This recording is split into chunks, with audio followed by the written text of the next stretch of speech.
Well, I'm joined now by the Israeli Prime Minister spokesman, Mark Regev. Mr. Regev, thanks for being with us tonight. Pleasure. Can you explain to people why on earth Israeli Defence Forces wish to interfere and prevent the Red Cross reaching dead and wounded civilians? We have no such intention. I mean, ultimately, we will do what we can, what needs to be done, to work with humanitarian organisations like the Red Cross. Mr. Regev, for 3 days the Red Cross couldn't get to a situation where there were starving children sitting next to the corpses of their mothers. A lot of our viewers will be saying, in the name of humanity, what kind of government allows its soldiers to stop the RC getting to those people?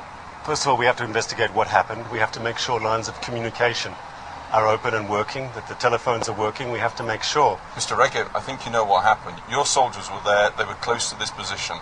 The Red Cross are not in the business of making this I know, up. and we take the Red Cross very seriously, and that's why we're investigating. But I think you should also be aware that Hamas is playing the game of atrocity propaganda. I'm not talking about Hamas, I'm talking about your soldiers preventing the Red Cross. No, I'm inviting you, Mr. Regev, to apologise to the Red Cross for this. We want to work with the Red Cross. We see them as playing an important role. We have a good relationship with them. We want to continue that relationship. There's a difficult combat situation, as you know, in Gaza. In spite of the difficulties, we want to work with the Red Cross and help them do their job. Mr. Regev, the Red Cross had to walk 1 kilometre to reach these people. Your soldiers prevented them getting their ambulances in. Your soldiers forced the Red Cross to get these people out, starving children, on a donkey cart. In the name of humanity, what is Israel doing? I want to be clear here. It's a difficult combat situation. You know that. People are getting killed. Our soldiers are under constant fire. We have to work despite that difficult situation. It's incumbent upon us to work effectively. No, this will not do.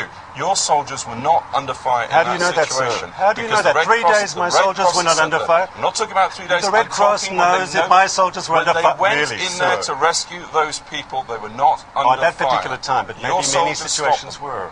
Maybe they were in danger. You don't know this. Your sources here, I'm saying they're good sources, but they're only giving part of the picture.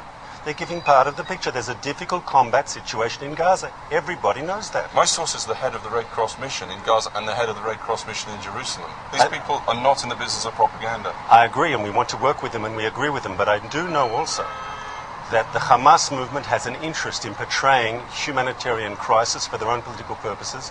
We want to work with the international community, with the Red Cross, as best we can in a difficult situation to alleviate this sort of hardship. The Red Cross is saying that trust has broken down. Israel, almost alone globally, appears not to recognise the neutrality of the Red Cross. On the contrary, we want to work with the Red Cross. I'll say it again.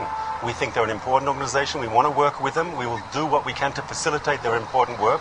And if we've had problems because of the very difficult combat situation, we'll work to solve those problems. Can we expect an official apology, at least for this one incident in the coming days? If we find that we did something wrong, of course we'll be talking apologise, but we have to get all the facts in. That's a promise.